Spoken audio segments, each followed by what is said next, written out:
All right, we are coming up on 8 o'clock. So, let's get settled, grab a drink, grab a book, and let's get back where we left off. Welcome back. This is our 5th night, I believe this is, of reading Genji Monogatari. So far, we've seen things have generally just had a downward trajectory. I don't really think it was intended to be as such.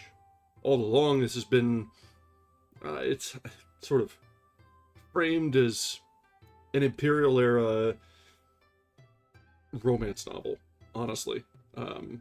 Think of Genji as Fabio on all the covers at the grocery store. But there are some unfortunate trends that just keep cropping up that don't really pass the sniff test. Yes, questionable choices in the 11th century is a very good way to put it. So, we'll have to continue to try our best not to die of cringe. Things will, hopefully, level off, stabilize. But until then, yes, hello again, Stream Elements. Until then, we'll need to sort of grin and bear it. We'll get there, hopefully, eventually. And if it does turn out to be a little bit more than we can bear,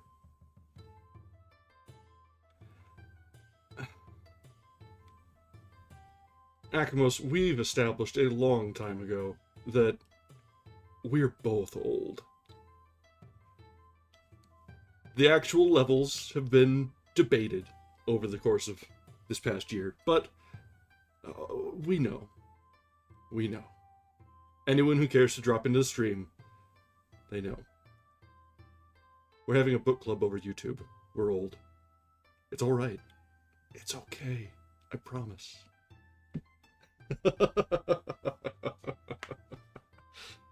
That is true. That is true. Fabio is not in common parlance these days. I don't even know who the equivalent would be. Sparkly vampires and Edward Cullen? I don't know. All right. Let's go ahead and get back into things. Wait, what? No. No! You can't do this to me. You can't do this to me. That's just not fair. How can they not?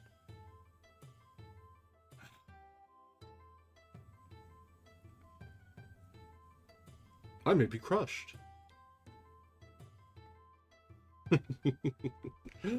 All right, let's go ahead and get back into our book. Otherwise, we will derail, and God knows how long it'll take us to finish this. I know we're not too anxious to get too deep into the weeds with Genji, but we do need to get through this yet.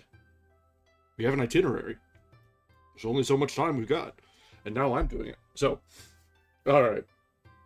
So, let's jump back in to where we left off last time, which was Chapter 6, The Saffron Flower. And this is... man...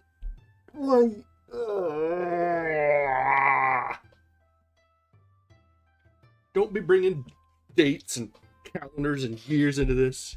I don't need to know that Twilight was 20 years old. We've been making fun of it for, I guess, 20 years. Shit. Damn it.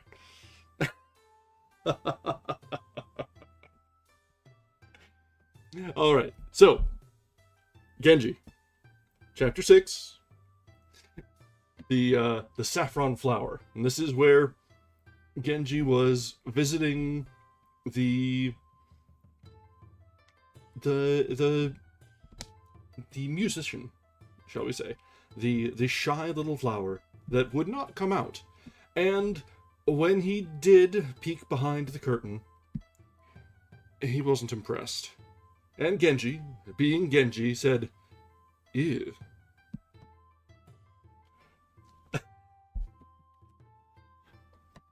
I think I've got clips enabled. You should be able to. If not, I'll If you give you a timestamp, I can probably figure it out too. Anyway. Alright. So, let's jump back in with Chapter 6. Halfway through-ish. That day, he had a number of important duties to perform and was hard at work at the palace till nightfall. It did not occur to him till a very late hour that he ought, at least, to send the customary letter. It was raining. Myobu had only the day before reproached him for using the princess's palace as a wayside refuge. Today, however, he had no inclination whatever to halt there. Because Genji don't need no uggos, I guess. Man's about as shallow as a puddle after a day's long sunlight. When hour after hour went by and still no letter came, Myobu began to feel very sorry for the princess, whom she imagined to be suffering acutely from Genji's incivility. But in reality, the poor lady was still far too occupied with shame and horror at what had happened the night before to think of anything else. And when late in the evening Genji's note at last arrived, she could not understand in the least what it meant. It began with the poem, "Scarce had the evening mist lifted and revealed the prospect to my sight, when the night rain closed gloomily about me." Damn, Genji! I shall watch with impatience for a sign that the clouds are breaking. The letter continued. The ladies of the household at once saw with consternation the meaning of this note. Genji did not intend ever to come again, but they were all agreed that an answer must be sent, and their mistress was, for the time being, in far too overwrought a condition to put brush to paper. So Jiju, pointing out that it was late and there was no time to be lost, again came to the rescue. Give a thought to the country folk who wait for moonlight on this cloudy night. Though, while they gaze, so different their thoughts from yours. This she indicated to her mistress, who, under the joint direction of all her ladies, wrote it upon a piece of paper which had once been purple, but was now faded and shabby. Her writing was coarse and stiff, very mediocre in style, the upward and downward strokes being of the same thickness. Genji laid it aside, scarcely glancing at it. But he was very much worried by the situation. How should he avoid hurting her feelings? Son, that ship has sailed. Such an affair was certain to get him into trouble of some kind. What was he to do? He made up his mind that, at all costs, he must go on seeing her. Meanwhile, knowing nothing of this decision, the poor lady was very unhappy. That night, his father-in-law called for him on the way back from the palace, and carried him off to the great hall. Here, in preparation for the coming festival, all the young princes were gathered together, and, during the days which followed, everyone was busy practicing the songs or dances which had been assigned to him. Never had the great hall resounded with such a continual flow of music. The recorder and the big flute were all the while in full blast, and even the big drum was rolled out onto the veranda, the younger princes amusing themselves by experimenting upon it. Genji was so busy that he had barely time to pay an occasional surreptitious visit, even to his dearest friends, and the autumn passed without his returning to the Hitachi Palace. The princess could not make it out. Just at the time when the music practices were at their height, Myobu came to see him. Her account of the princess's condition was very distressing. It is sad to witness day by day, as I do, how the poor lady suffers from your unkind treatment, she said, and almost wept as she told him about it. He was doubly embarrassed. What must Myobu be thinking of him, since she found out that he had so recklessly falsified all the assurances of good behavior that she had made on his account? And then the princess herself. He could imagine what a pathetic figure she must be, dumbly buried in her own despondent thoughts and questionings. "Please make it clear to her," he said, "that I have been extremely busy. That is really the sole reason that I have not visited her." But he added with a sigh, "I hope soon to have a chance of teaching her not to be quite so stiff and shy." He smiled as he said it, and because he was so young and charming, Myobu somehow felt that, despite her indignation, she must smile too. At his age, it was inevitable that he should cause a certain amount of suffering. That's one way to say boys will be boys. Suddenly, it seemed to her perfectly right that he should do as he felt inclined without thinking much about the consequences. When the busy festival time was over, he did indeed pay several visits to the Hitachi Palace. But then followed his adoption of little Murasaki, whose ways so entranced him that he became very irregular even in his visits to the 6th Ward. Still less had he any inclination, though he felt as sorry for the princess as ever, to visit that desolate palace. For a long while, he had no desire to probe the secret of her bashfulness, to drive her into the light of day, but at last the idea occurred to him that he had perhaps all the while been mistaken. It was only a vague impression gathered in a room so dark that one could hardly see one's hand in front of one's face. If only he could persuade her to let him see her properly. But she seemed frightened to submit herself to the ordeal of daylight. Accordingly, one night, when he knew that he should catch her household quite at its ease, he crept in unobserved and peeped through a gap in the door of the women's apartments. The princess herself was not visible. There was a very dilapidated screen of honor at the end of the room, but it looked as if it had not been moved from where it stood for years and years. 4 or 5 elderly gentlewomen were in the room. They were preparing their mistress's supper in Chinese vessels, which looked like the famous royal blueware. But they were much damaged, and the food which had been provided seemed quite unworthy of these precious dishes. The old ladies soon retired, presumably to have their own supper. In a closet opening out of the main road, he could see a very chilly-looking lady in an incredibly smoke-stained white dress and dirty apron tied at the waist. Despite this shabbiness, her hair was done over a comb in the manner of court servants in ancient days, when they waited at their master's table, though it hung down untidily. He had sometimes seen figures such as this haunting the housekeeper's rooms in the palace, but he had no idea that they could still actually be seen waiting upon a living person. Oh dear, cried the lady in the apron. "What a cold winter we are having. It was not worth living so long only to meet times like these." And she shed a tear. "If only things had but gone on as they were in the old prince's time."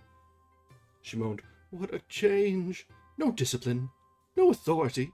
To think that I should have lived to see such days." And she quivered with horror, like one who, were he a bird, would take wing and fly away. She went on to pour out such a pitiful tale of things gone awry that Genji could bear it no longer, and pretending that he had just arrived, tapped at the partition door. With many exclamations of surprise, the old lady brought a candle and let him in. Unfortunately, Jiju had been chosen with other young persons to wait upon the Vestal Virgin, and was not at home. Her absence made the house seem more rustic and old-fashioned than ever, and its oddity struck him even more forcibly than before. The melancholy snow was now falling faster. Dark clouds hung in the sky. The wind blew fierce and wild. The big lamp had burnt out, and it seemed to be no one's business to light it. He remembered the terrible night upon which Yugao had been bewitched. The house indeed was almost as dilapidated, but it was not quite so large, and was, to Genji's comfort, at least to some small degree inhabited. Nevertheless, it was a depressing place to spend the night, in such weather as this. Yet, the snowstorm had a beauty and fascination of its own, and it was tiresome that the lady whom he had come to visit was far too stiff and awkward to join him in appreciating its wildness.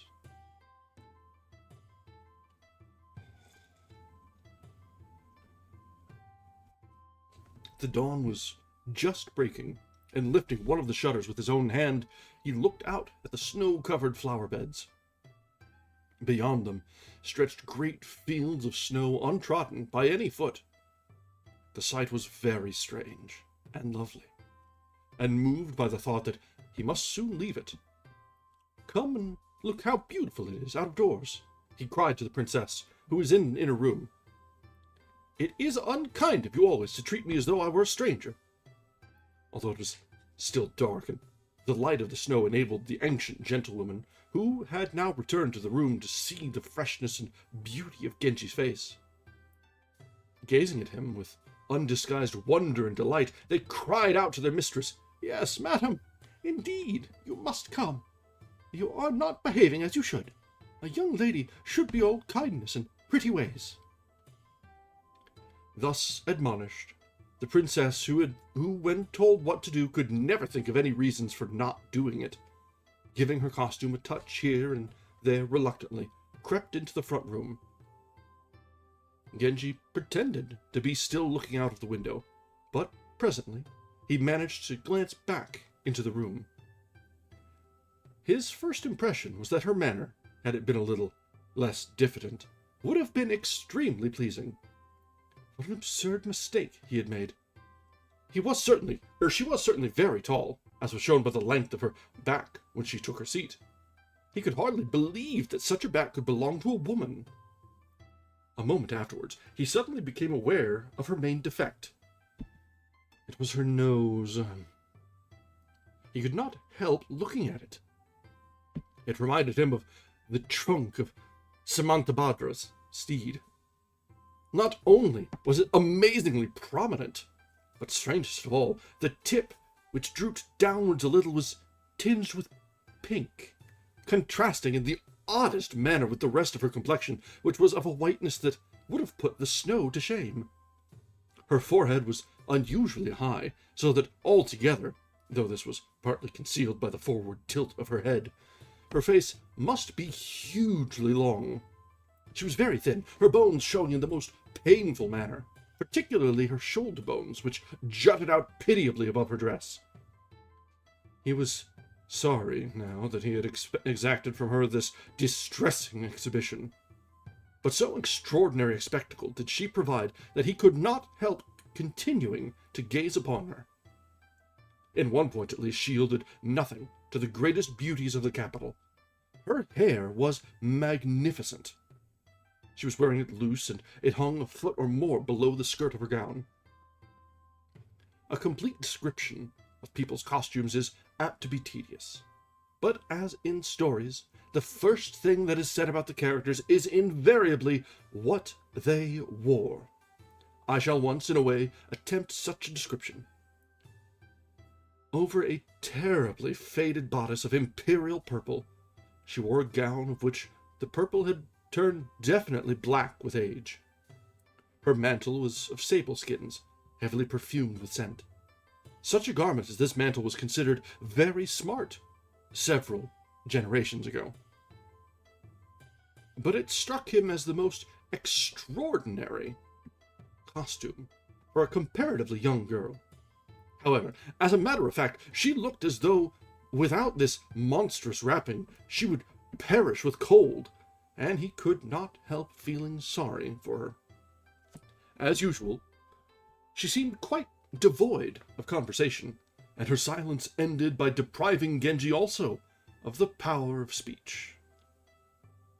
He felt, however, that he must try again to conquer her religious muteness, and began making a string of casual remarks. Overcome with embarrassment, she hid her face with her sleeve. This attitude, together with her costume, reminded him so forcibly of queer and pompous old officials, whom he had sometimes seen walking at a funeral pace, in state processions, hugging their emblems of office to their breasts, that he could not help laughing. This he felt to be very rude. Really, he was very sorry for her, and longing to put a quick end to her embarrassment, he rose to go. "Till I began to look after you, there was no one in whom you could possibly have confided. But henceforward, I think you must make up your mind to be frank with me, and tell me all your secrets. Your stern aloofness is very painful to me." And he recited the verse, "Already the icicle that hangs from the eaves is melting in the rays of the morning sun. How comes it that these drippings to new ice should turn?" At this, she tittered slightly, finding her inability to express herself quite unendurable. He left the house. Even in the dim light of early morning, he noticed that the courtyard gate, at which his carriage awaited him, was shaky on its posts, and much askew. Daylight, he was sure, would have revealed many other signs of dilapidation and neglect. In all the desolate landscape which stretched monotonously before him under the bleak light of dawn, only the thick mantle of snow which covered the pine trees gave a note of comfort and almost of warmth. Surely it was such a place as this, somber as a little village in the hills, that his friends had thought of on that rainy night when they had spoken of the gate deep buried in green thickets. If only there were really hidden behind these walls some such exquisite creature as they had imagined. How patiently, how tenderly he would court her. He longed for some experience which would bring him respite from the anguish with which a certain hopeless and illicit passion was at that time tormenting him. Alas, no one could have been less likely to bring him the longed-for distraction than the owner of this romantic mansion. Yet the very fact that she had nothing to recommend her made it impossible for him to give her up. For it was certain that no one else would ever take the trouble to visit her. But why? Why had it fallen to him, of all people, to become her intimate? Had the spirit of the departed Prince Hitachi, unhappy at the girl's friendless plight, chosen him out and led him to her? At the side of the road, he noticed a little orange tree, almost buried in snow. He ordered one of his attendants to uncover it. As though jealous of the attention that the man was paying to its neighbor, a pine tree nearby shook its heavily laden branches, pouring great billows of snow over his sleeve. Delighted with the scene, Genji suddenly longed for some companion with whom he might share this pleasure. Not necessarily someone who loved such things as he did, but one who at least responded to them in an ordinary way. The gate through which his carriage had to pass in order to leave the grounds was still locked. When, at last, the man who kept the key had been discovered, he turned out to be immensely old and feeble. With him was a big, awkward girl who seemed to be his daughter or granddaughter. Her dress looked very grimy in contrast with the new snow, amid which she was standing. She seemed to be suffering very much from the cold, for she was hugging a little brazier of some kind with a stick or two of charcoal burning none too brightly in it. The old man had not the strength to push back the door, and the girl was dragging at it as well. Taking pity on them, one of Genji's servants went to their assistance and quickly opened it. Genji remembered the poem in which Po Chui describes the sufferings of villagers in wintry weather as he murmured the lines, "The little children run naked in the cold. The aged shiver for lack of winter clothes." All at once he remembered the chilly appearance which that unhappy bloom had given to the princess's face. He could not help smiling. If ever he were able to show her to Tono Chujo, what strange comparison, he wondered, would Chujo use concerning it? He remembered how Chujo had followed him on the first occasion. Had he continued to do so? Perhaps even at this minute he was under observation. The thought irritated him. Had her defects been less striking, he could not possibly have continued these distressing visits. But since he had actually seen her in all her tragic uncouthness, pity gained the upper hand, and henceforward he kept in constant touch with her, and showed her every kindness. In the hope that she would abandon her sables, he sent her presents of silk, satin, and quilted stuffs. He also sent thick cloth, such as old people wear, that the old man at the gate might be more comfortably dressed. Indeed, he sent presents to everyone on the estate, from the highest to the lowest.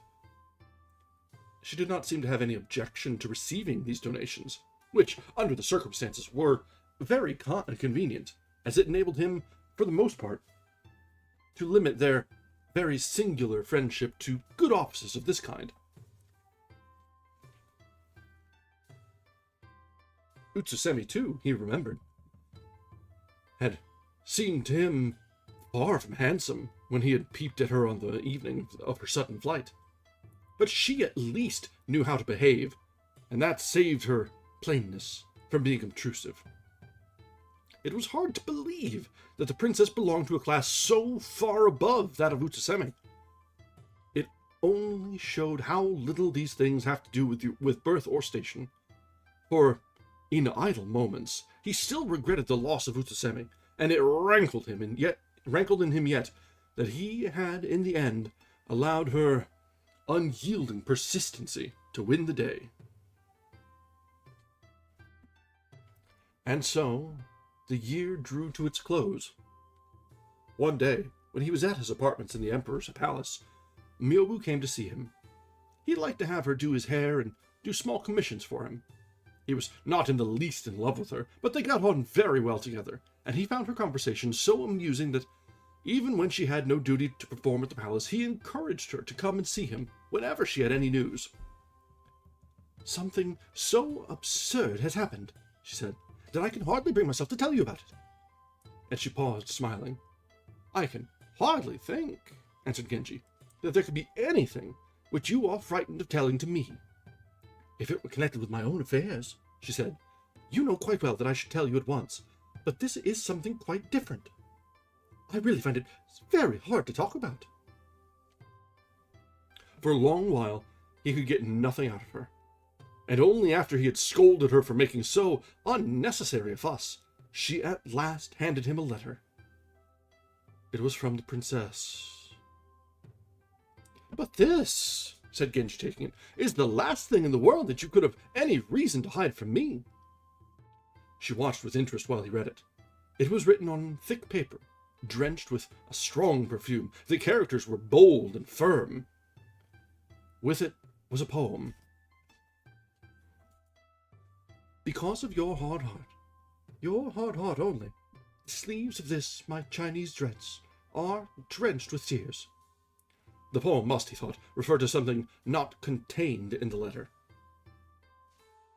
He was considering what this could be, when his eyes fell on a clumsy, old-fashioned clothes box, wrapped in a painted canvas cover. "Now," said Myobu, "perhaps you understand why I was feeling rather uncomfortable. You may not believe it, but the princess means you to wear this jacket on New Year's Day. I am afraid I cannot take it back to her. That would be too unkind. But if you like, I will keep it for you, and no one else shall see it. Only, please, since it was to you that she sent, just have one look at it before it goes away." "But I should hate it to go away," said Genji. "I think it was so kind of her to send it." It was difficult to know what to say. Her poem was indeed the most unpleasant jangle of syllables that he had ever encountered. He now realized that the other poems must have been dictated to her, perhaps by Jiju or one of the other ladies. And Jiju, too, it must surely be, who held the princess's brush and acted as writing master. when he considered what her utmost poetic endeavor would be likely to produce, he realized that these absurd verses were probably her masterpiece, and should be prized accordingly. He began to examine the parcel. Myobu blushed while she watched him. It was a plain, old-fashioned, buff-colored jacket of finely woven material, but apparently not particularly well cut or stitched. It was indeed a strange present, and spreading out her letter, he wrote something carelessly in the margin.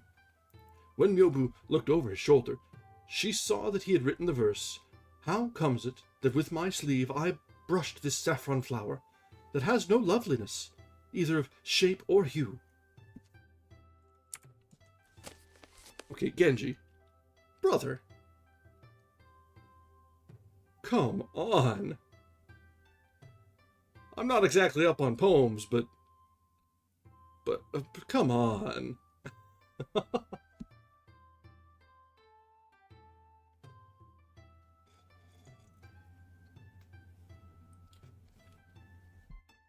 What, wondered Myobu, could be the meaning of this outburst against a flower? Myobu, please. We already have enough dense characters in this book. Do not add another one.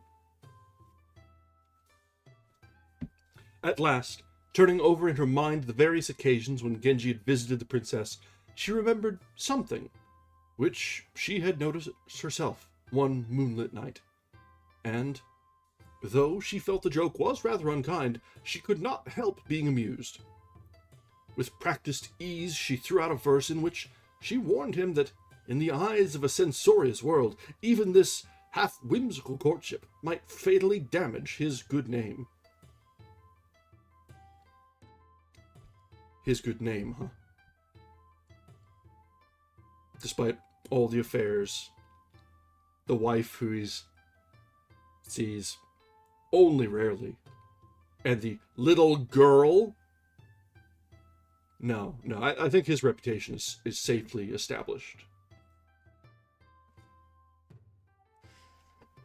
Her impromptu poem was certainly faulty, but Genji reflected that if the poor princess had even Myobu's very ordinary degree of alertness, it would make things much easier.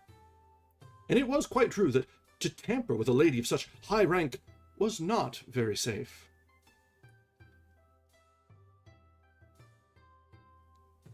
You know, that is fair. They were dropping like flies. And seemingly, every time one of them went down, Genji was laid abed for months on end sick. Man falls into listless comas as much as Vic. At this point, visitors began to arrive. "Put this somewhere out of sight," said Genji, pointing to the jacket. "Could one have believed that it was possible to be presented with such an object?" And he groaned. Oh, why ever did I show it to him, thought Myobu. The only result is now he will be angry with me, as well as with the princess. And in very low spirits, she slipped out of his apartments. Next day, she was in attendance upon the emperor, and while she was waiting with other gentlewomen in the ladies' common room, Genji came up, saying, "Here you are, the answer to yesterday's letter. I am afraid it is rather far-fetched," and he flung a note to her. The curiosity of the other gentlewomen was violently aroused. Genji left the room humming "The Lady of Mikasa Hill," which naturally amused Myobu very much. The other ladies wanted to know why the prince was laughing to himself. Was there some joke? "Oh no," said Myobu. "I think it was only that he had noticed someone whose nose was a little red with the morning cold. The song he hummed was surely very appropriate." "I think it was very silly," said one of the ladies. "There is no one here today with a red nose. He must be thinking of Lady Sakon, or Higo no Uneme." They were completely mystified. When Myobu presented Genji's reply, the ladies of the Hitachi Palace gathered round her to admire it. It was written negligently on plain white paper, but was nonetheless very elegant. does your gift of a garment mean that you wish a greater distance than ever to be kept between us? Wink, wink, nudge, nudge. On the evening of the last day of the year, he sent back the box, which had contained his jacket, putting into it a court dress which had formerly been presented to him. A dress of woven stuff dyed grape color, and various stuffs of yellow rose color and the like. The box was brought by Myobu.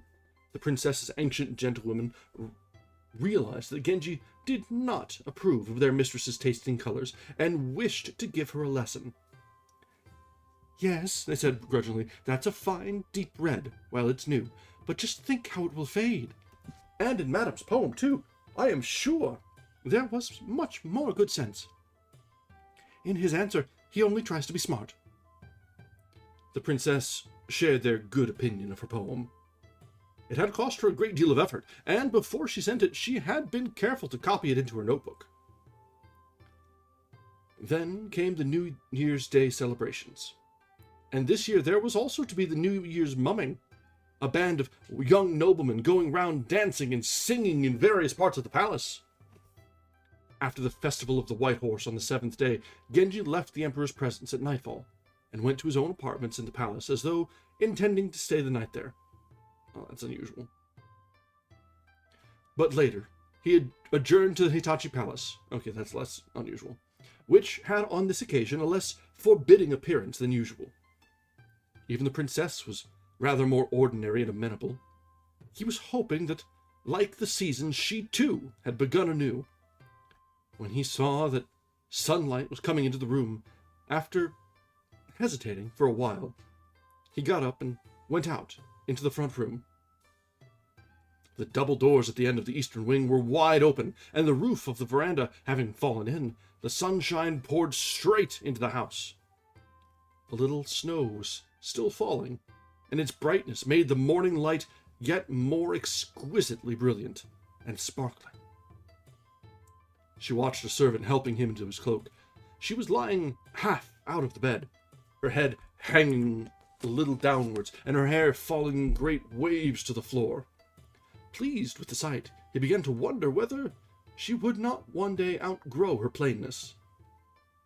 He began to close the door of the women's apartments, but suddenly, feeling that he owed her amends for the harsh opinion of her appearance, which he had formed before, he did not quite shut the door, but bringing a low stool towards it, sat there, putting his disordered headdress to rights. One of the maids brought him an incredibly battered mirror stand, Chinese combs, a box of toilet articles, and other things. It amused him to discover that in this household of women, a little male gear still survived, even in so decrepit a state. He noticed that the princess, who was now up and dressed, was looking quite fashionable. She was, in fact, wearing the clothes which he had sent her before the new year, but he did not at first recognize them. He began, however, to have a vague idea that her mantle, with its rather conspicuous pattern, was very like one of the things he had given her. "I do hope," he said presently, "that this year you will be a little more conversational. I await the day when you will unbend a little towards me more eagerly than the poet longs for the first nightingale. If only, like the year that has changed, you too would begin anew." Her face brightened. It better be brightening with anger. Come on, lady. She had thought of a remark, and trembling from head to foot with a tremendous effort, she brought out the quotation. When plovers chirp and all things grow anew. "Splendid," said Genji. "This is a sign that the new year has indeed begun." And smiling encouragingly at her, he left the house, she following him with her eyes from the couch on which she lay. Her face, as usual, was half covered by her arm, but the unfortunate flower still bloomed conspicuously. Poor thing, she really is very ugly, thought Genji in despair. God damn, dude. At least he had enough chill to wait until he was outside, but Damn! When he returned to the Nijiroin, he found Murasaki waiting for him. She was growing up as handsome a girl as one could wish, and promised well for the future. She was wearing a plain, close-fitting dress of cherry color. Above all, the unstudied grace and ease of her movements charmed and delighted him as he watched her come to meet him. In accordance with the wishes of her old-fashioned grandmother, her teeth were not blackened, but her eyebrows were delicately touched with stain. Why? When I might be playing with a beautiful child, do I spend my time with an ugly woman? Genji! Genji kept on asking himself in bewilderment, while they sat together playing with her dolls. Next, she began to draw pictures and color them. After she had painted all sorts of queer and amusing things, "Now, I am going to do a picture for you," said Genji, and drawing a lady with very long hair, he put a dab of red on her nose. Even in a picture, he thought, pausing to look at the effect, it gave one a most uncomfortable feeling. He went and looked at himself in the mirror, and, as though dissatisfied with his own fresh complexion, he suddenly put on his own nose a dab of red, such as he had given the lady in the picture. He looked at himself in the mirror. His handsome face had, in an instant, become ridiculous and repulsive. At first, the child laughed. "Should you go on liking me if I were always as ugly as this?" he asked. Suddenly, she began to be afraid that the paint would not come off. "Oh, why did you do it?" she cried. "How horrible!" He pretended to rub it without effect. "No," he said ruefully, "it will not come off. What a sad end to our game! I wonder what the Emperor will say when I go back to the palace." He said it so seriously that she became very unhappy, and longing to cure him, dipped a piece of thick, soft paper in the water jug, which stood by his writing things, and began scrubbing at his nose. "Take care," he cried, laughing, "that you do not serve me as Heichu was treated by his lady. I would rather have a red nose than a black one." So they passed their time making the prettiest couple. Okay, if Genji was like her uncle, this would be cute. Like, that's fine. But he's not. So it's not.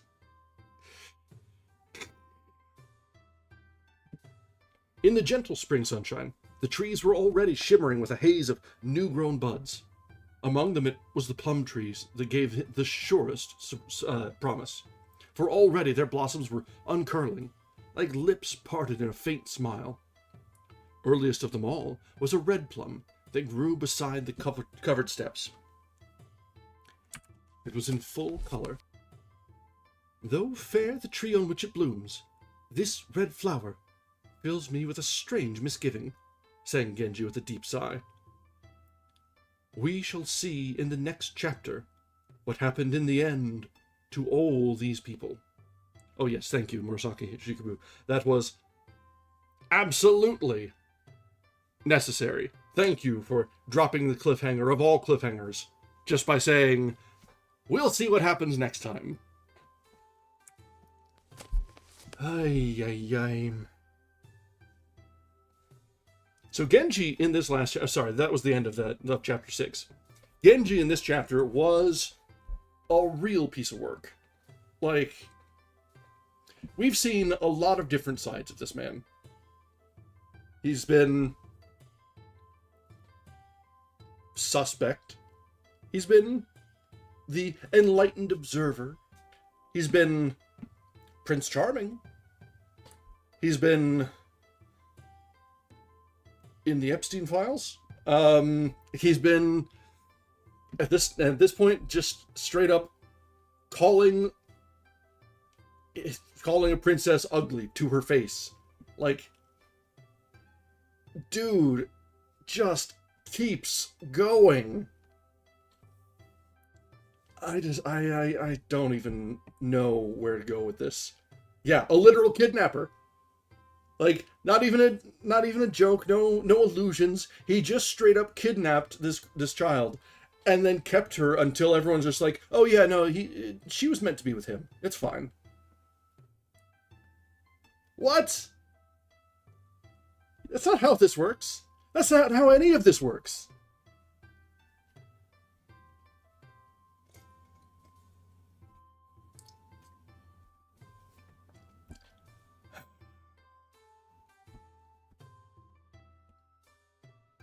Maybe it's just H names.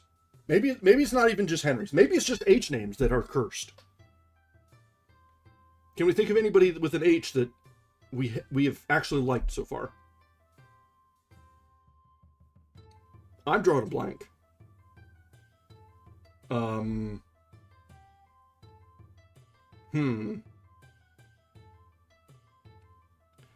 It just could be Henry's and Hikaru's, and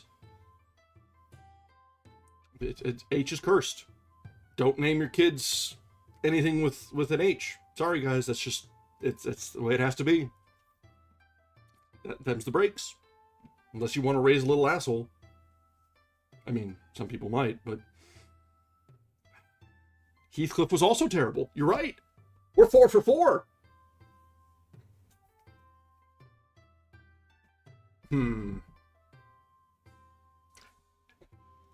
Hell, H.P. Lovecraft, awful person. Little bundle of nerves and hate and fear. H is just not it's not an auspicious letter. Don't do it.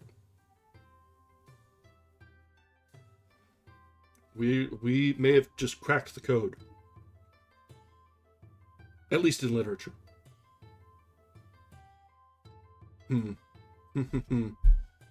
Have to think about that one. Alright, let's go ahead and get a little bit further in tonight before we have to take our partway break. I don't not really have to, but I enjoy them. So, next up we have Chapter 7, where, as the author so kindly alluded to, there will be the fate of several of the characters shaking out. So, Chapter 7, The Festival of Red Leaves. So there's been a bit of a time skip, I guess, because we just had the new year, and now we're going to autumn? Yeah, no, let's stray away from real life for a little bit, because I know who you're talking about, and let's not, for the sake of the VOD remaining up. I'm glad we're in agreement.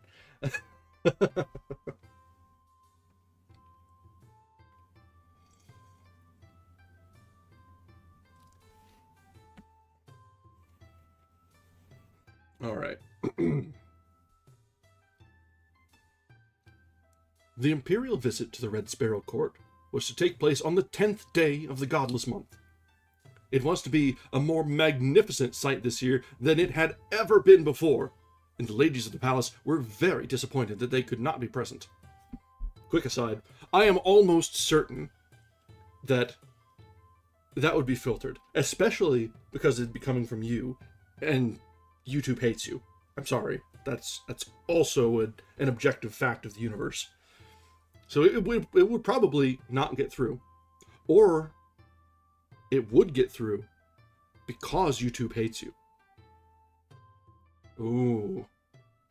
That's devious. I'd rather not test that theory. Alright. The Emperor, too, could not bear that Fujitsubo should miss the spectacle, and he decided to hold a grand rehearsal in the palace. Prince Genji danced the waves of the blue sea. Tono Chujo was his partner. But though both in skill and beauty he far surpassed the common run of performers, yet beside Genji he seemed like a mountain fir growing beside a cherry tree in bloom. Never. There was a wonderful moment when the rays of the setting sun fell upon him and the music grew suddenly louder. Never had the onlookers seen feet tread so delicately, nor head so exquisitely poised.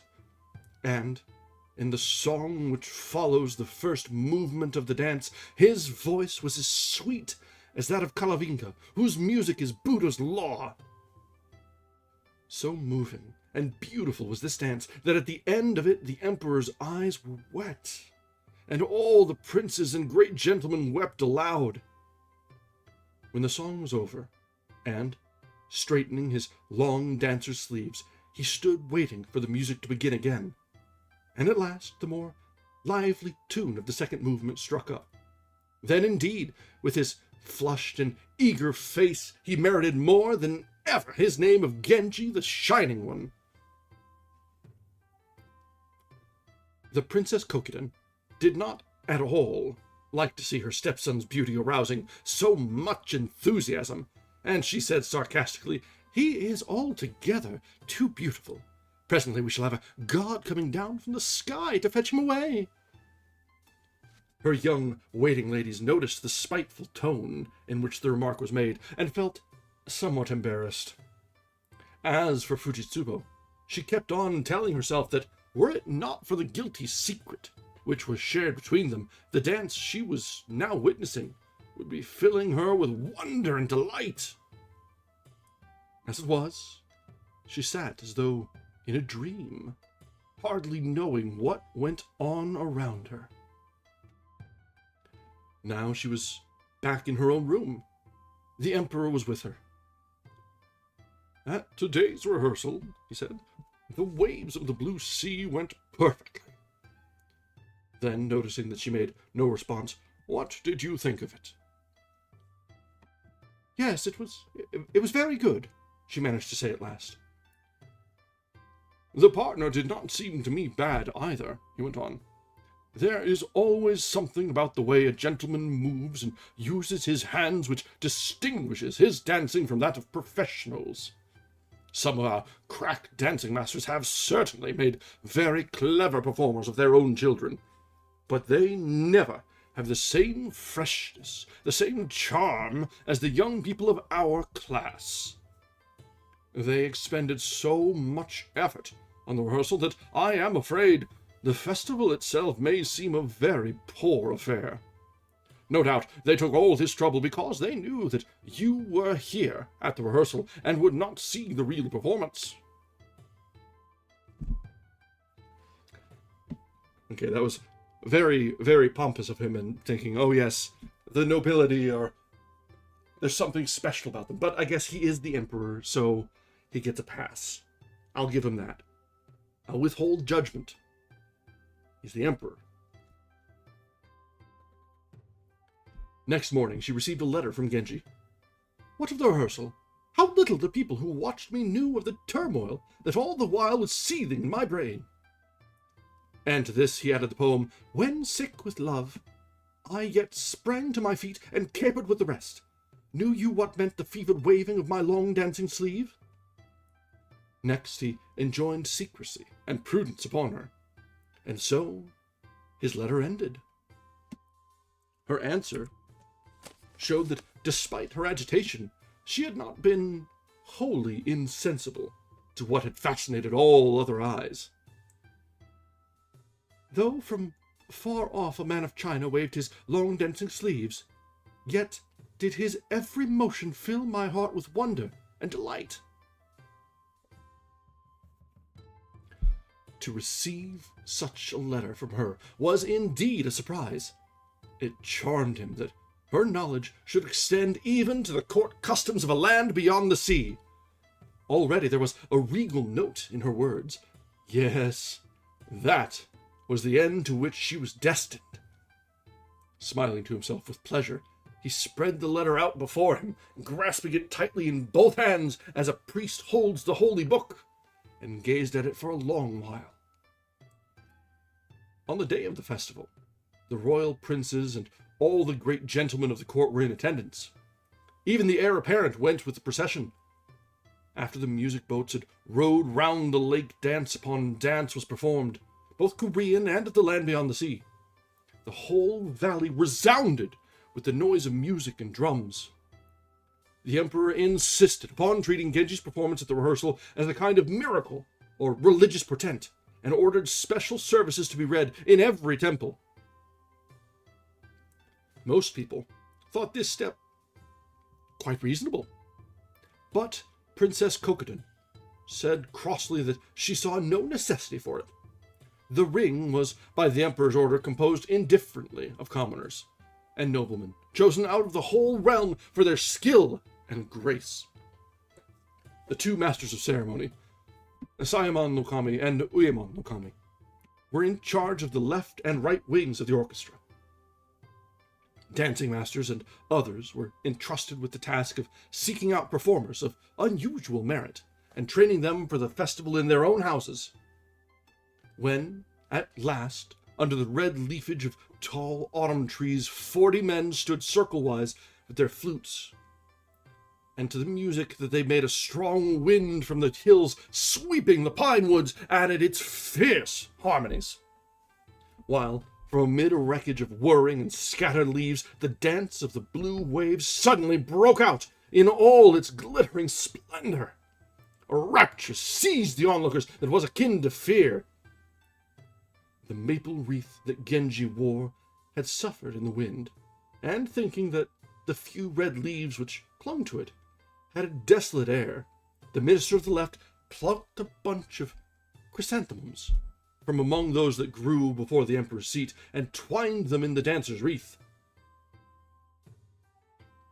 At sunset, the sky clouded over, and it looked like rain. But even the weather seemed conscious that such sights as this would not, for a long while, be seen again. Until all was over, not a drop fell. His exit dance, crowned as he was with this unspeakably beautiful wreath of many-colored flowers, was even more astonishing than that wonderful moment on the day of the rehearsal, and seemed to be, to the thrilled onlookers, like the vision of another world. Humble and ignorant folk sitting afar on tree roots, or beneath some rock, or half buried in deep banks of fallen leaves, few were so hardened that they did not shed a tear. Next came the Autumn Wind, danced by Lady Jokyuden's son, who was still a mere child. The remaining performances attracted little attention, for the audience had had its fill of wonders, and felt that whatever followed could but spoil the recollection of what had gone before. That night, Genji was promoted to the first class of the third rank, and Tono Chujo was promoted to intermediate, standing between the first and second classes of the fourth rank.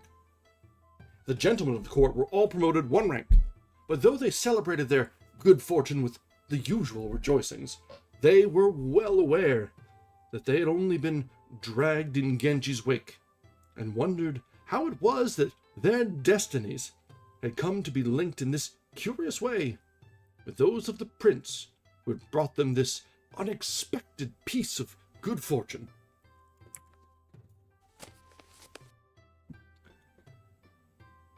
Fujitsubo now retired to her own house, and Genji, waiting about for a chance of visiting her, was seldom at the great hall, and was consequently in very ill odor there. It was soon after this that he brought the child Murasaki to live with him. Okay, so we're just bouncing around, time-skipping all over the damn place. Aoi heard a rumor of this, but it reached her merely in the form that someone was living with him at his palace, and she did not know that it was a child. Under these circumstances, it was quite natural that she should feel much grieved. But if only she had flown into an honest passion and abused him for it, as most people would have done, he would have told her everything and put matters right. As it were, she only redoubled her icy aloofness, and thus led him to seek those very distractions of which it was intended as a rebuke. Not only was her beauty so flawless that it could not fail to win his admiration, but also the mere fact that he had known her since so long ago, before all the rest, made him feel towards her a tenderness, of which she seemed quite unaware. He was convinced, however, that her nature was not, at bottom, narrow and vindictive, and this gave him some hope that she would one day relent. Okay, so, as always, as always, all of this, basically all of this story would have been resolved if they just talked. So, this is, in fact, Genji is, in fact, a rom-com. Just classified, done and dusted. If they talked to each other, would have been done in 10 pages. So, obviously, you must have a communication breakdown. It's the rules. Yeah, it's true. It's also the case in like 95% of cases. But this is the trope. Although, honestly, this is so early, this could be the source of so many of the tropes. It's like, oh yeah, they're not talking to each other.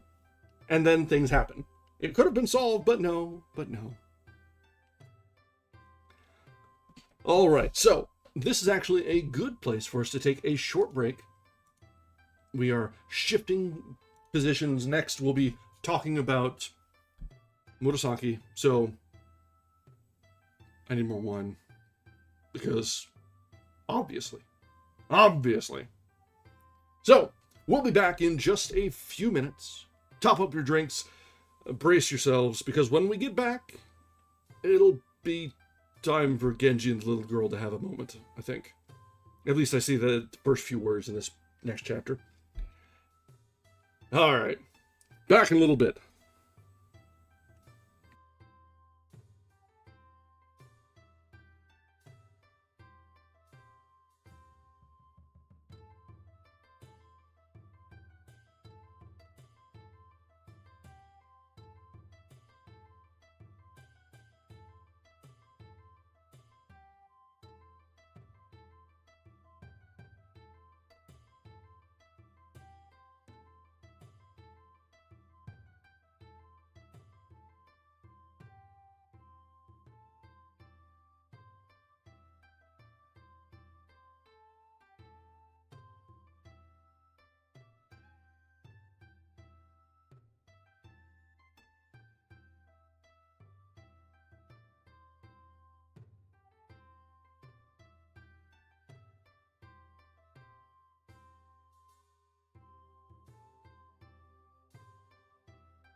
All right, we are back.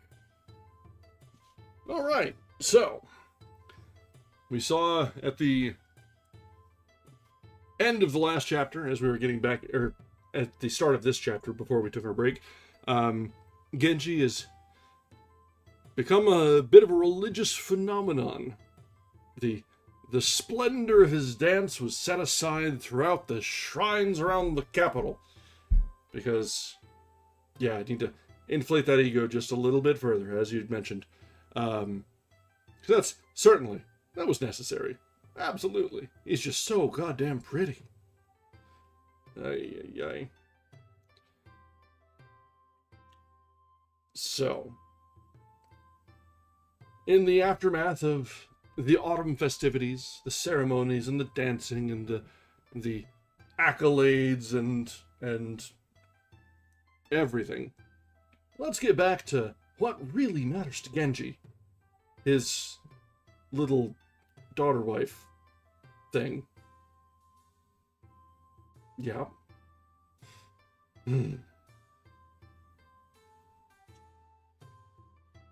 Meanwhile, as he got to know little Murasaki better, he became the more content, both with her appearance and her character. She at least gave him her whole heart. For the present, he did not intend to reveal her identity, even to the servants in his own palace. She continued to use the somewhat outlying western wing, which had now been put into excellent order, and here Genji constantly came to see her. He gave her all kinds of lessons, writing exercises for her to copy, and treating her in every way as though she were a little daughter who had been brought up by foster parents, but had now come to live with him. He chose her servants with great care, and gave orders that they should do everything in their power to make her comfortable. But no one, except Koremitsu, knew who the child was or how she came to be living there. Nor had her father discovered what had become of her. Okay, until the last two sentences there, that actually seemed very reasonable and, wholesome. It's like, all right, we're getting used to each other. She's growing up. She's like a daughter I never had. It's great. And then it's like, oh, but only this one friend knows who she is or how she came to be here. Oh, and oh yeah, her dad, who was expecting her and went to pick her up, has no idea that she's here. It was all so nice, and then it wasn't. The little girl still sometimes thought of the past, and then she would feel for a while very lonely without her grandmother. When Genji was there, she forgot her sorrow, but in the evening he was very seldom at home. And he's not at his home. He's at other ladies' homes. She was sorry that he was so busy. And when he hurried every evening to some strange place or other, she missed him terribly. But she was never angry with him. Sometimes for 2 or 3 days on end, he would be at the palace or the great hall, and when he returned, he would find her very tearful and depressed. Then he felt just as though he were neglecting some child of his own whose mother had died and left it in his keeping. And for a while, he grew uneasy about his night excursions. The priest was puzzled when he heard that Genji had taken Murasaki to live with him, but saw no harm in it, and was delighted that she should be so well cared for. Of course the priest doesn't care about the child's welfare. That's so very in character. Sorry, that was actually kind of cold. Okay, we both went there. Good. I'm glad. He was gratified, too, when Genji begged that the services in the dead nun's memory would be celebrated with a special pomp and magnificence. When he went to Fujitsubo's palace, anxious to see for himself whether she was keeping her health, he was met by a posse of waiting women, Myobus, Chunagons, Nakatsukasas, and the like. and Fujitsubo herself showed, to his great disappointment, no sign of appearing. They gave a good account of her, which somewhat allayed his anxiety, and had passed on to general gossip when it was announced that Prince Hyobukyo had arrived. Genji at once went out to speak to him.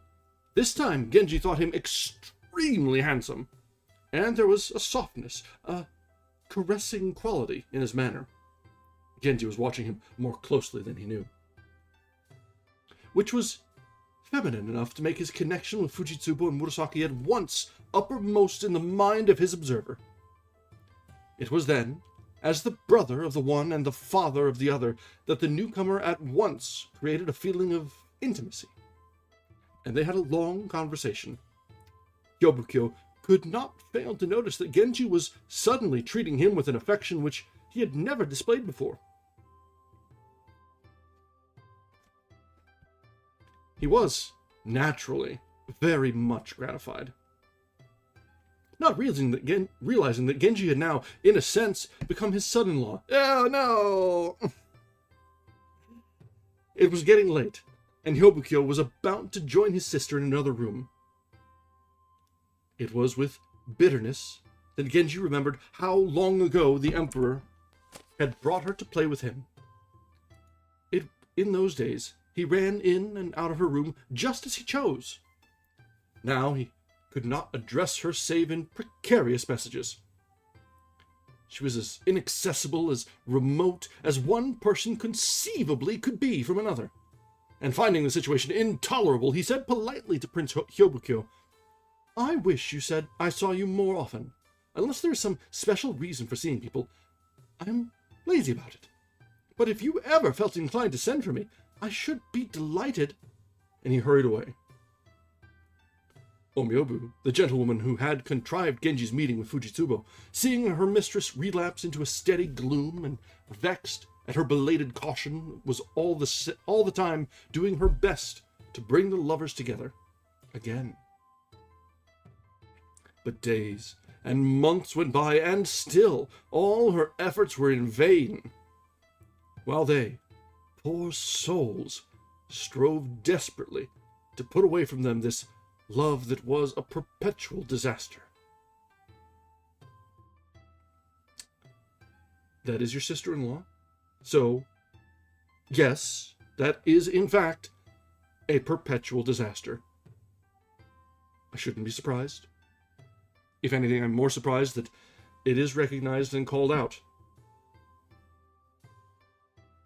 Probably with less judgment than I would wish for. At Genji's palace, Shonagon, the little girl's nurse, finding herself in a world of unimagined luxuries and amenities, could only attribute this good fortune to the success of the late nun's prayers. The Lord Buddha, to whose protection the dying lady had so fervently recommended her granddaughter, had indeed made handsome provision for her. There were, of course, certain disadvantages. The haughtiness of Aoi was not only in itself to be feared, but it seemed to have the consequence of driving Prince Genji to seek distractions left and right, which would be very unpleasant for the little princess so soon as she was old enough to realize it. Yet, so strong a preference did he show for the child's company that Shonagon did not altogether lose heart. It being then 3 months since her grandmother died, Murasaki came out of mourning at the end of the godless month. But it was thought proper, since she was to be brought up as an orphan, that she should still avoid patterned stuffs, and she wore a little tunic of plain red, brown, or yellow, in which she nevertheless looked very smart and gay.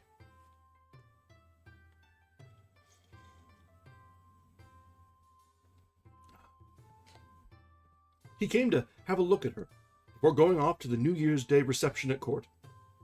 "From today onwards, you are a grown-up lady," he said. And as he stood smiling at her, he looked so charming and friendly that she could not bear him to go. And hoping that he would stay and play with her a little while longer, she got out her toys. There was a doll's kitchen, only 3 feet high, but fitted out with all the proper utensils. and a whole collection of little houses which Genji had made for her. Now she had got them all spread out over the floor so that it was difficult to move without treading on them. Little Inu broke them yesterday, she explained, when he was pretending to drive out the old year's demons. And I'm mending them. She was evidently in great trouble. What a tiresome child he is, said Genji. I will get them mended for you. Come, you must not cry on New Year's Day. And he went out. Many of the servants had collected at the end of the corridor to see him starting out for the court in all his splendor. Murasaki, too, went out and watched him. When she came back, she put a grand dress on one of her dolls and did a performance with it, which she called Prince Genji Visiting the Emperor. This year, said Shonokan, looking on with disapproval, you must really try not to be such a baby. It is time little girls stopped playing with dolls when they are 10 years old.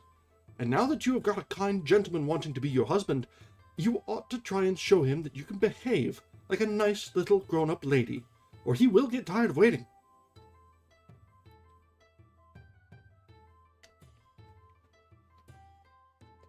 Oh, no! Oh, I need stronger than this.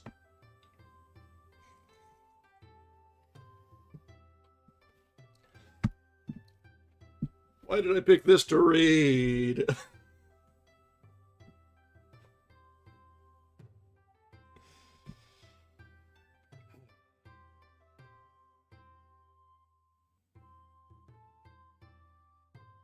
Okay.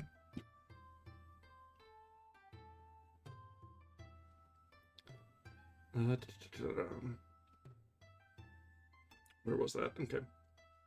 She said this because she thought that it must be painful for Genji to see the child still so intent upon her games, and be thus reminded that she was a mere baby. Her admonishment had the effect of making Murasaki, for the first time, aware that Genji was to be her husband. She knew all about husbands. Many of the maidservants had them, but such ugly ones. She was very glad that hers was so much younger and handsomer. Nevertheless, the mere fact that she thought about the matter at all showed that she was beginning to grow up a little. Her childish ways and appearance were by no means so great a misfortune as Shonagon supposed, for they went a long way towards allaying the suspicions which the child's presence might otherwise have aroused in Genji's somewhat puzzled household. When he returned from court, he went straight to the Great Hall. Aoi was as perfect as ever, and just as unfriendly. This never failed to wound Genji. If only you had changed with the new year, had become a little less cold and forbidding, how happy I should be, he exclaimed. But she had heard that someone was living with him, and had at once made up her mind that she herself had been utterly supplanted and put aside. I don't think that she put it up or made it up for herself. I think that's just what's actually happening.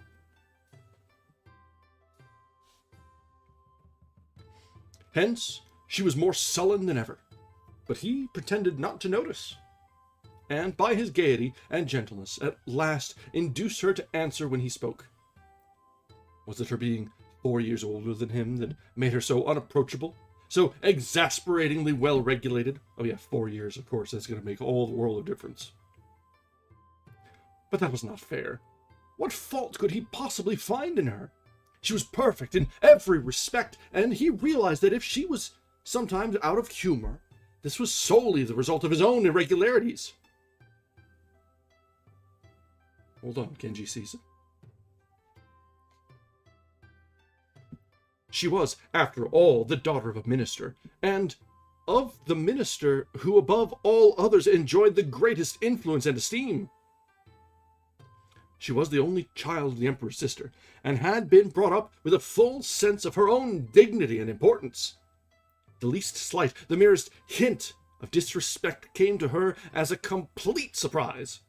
To Genji, all these pretensions naturally seemed somewhat exaggerated, and his failure to make allowances for them increased her hostility. You have to wonder, is this DiCaprio's favorite book? Is it his Bible? Is this the how-to, the roadmap for how to get along? It's like, oh, too old, next one.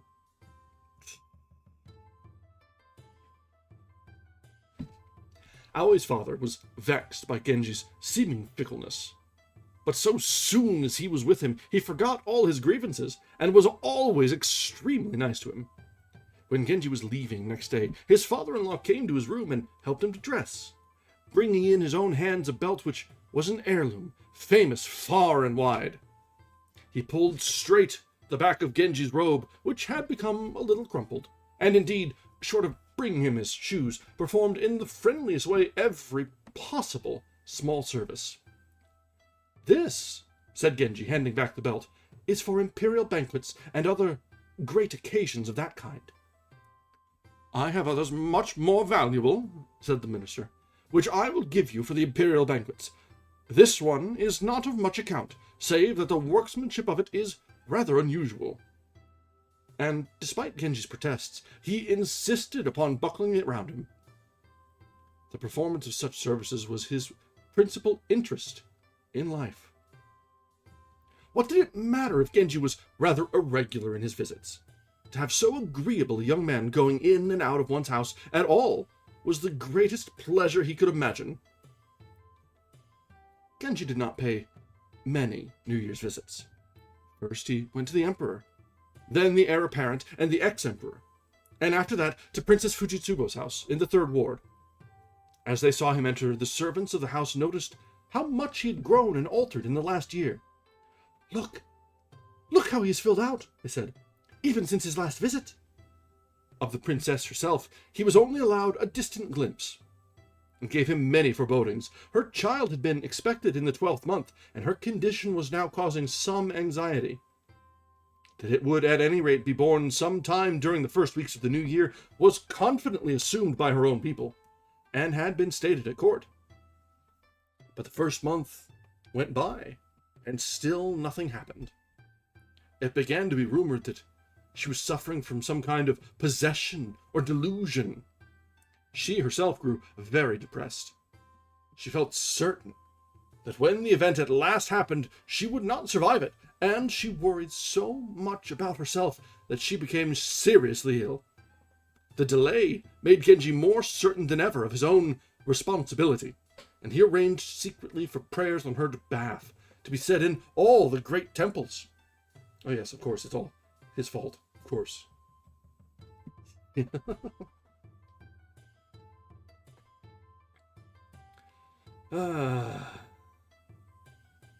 He had already become firmly convinced that whatever might happen concerning the child Fujitsubo was herself utterly doomed, when he heard that about the 10th day of the 2nd month she had successfully given birth to a boy. The news brought great satisfaction both to the Emperor and the whole court. The Emperor's fervent prayers for her life, and for that of a child which she knew was not his, distressed and embarrassed her. Whereas, when the maliciously gloomy prognostications of Kokiden and the rest were brought to her notice, she was at once filled with a perverse desire to disappoint their hopes and make them look ridiculous in the eyes of those to whom they had confided their forebodings. By a great effort of will, she threw off the despair which had been weighing down upon her, and began little by little to recover her usual vigor. Yeah, Springer indeed. The Emperor was impatient to see Fujitsubo's child, and so too, though he was forced to conceal his interest in the matter, was Genji himself. Accordingly, he went to her palace, when there were not many people about, and sent in a note offering, as the Emperor was in such a state of impatience to see the child, and etiquette forbade him to do so for several weeks, to look at the child himself, and report upon its appearance to the Emperor. She replied that she would rather he saw it on a day when it was less peevish. But in reality, her refusal had nothing to do with the state of the child's temper. She could not bear the idea of his seeing it at all. Already it bore an astonishing resemblance to him. Of that she was convinced. Always there lurked in her heart the torturing demon of fear. Soon others would see the child and instantly know with absolute certainty the secret of her swift transgression. What charity towards such a crime as this would a world have that gossips if a single hair is awry? Such thoughts continually tormented her, and she again became wary of her life. From time to time he saw Omyobu, but though he still implored her to arrange a meeting, none of his many arguments availed him.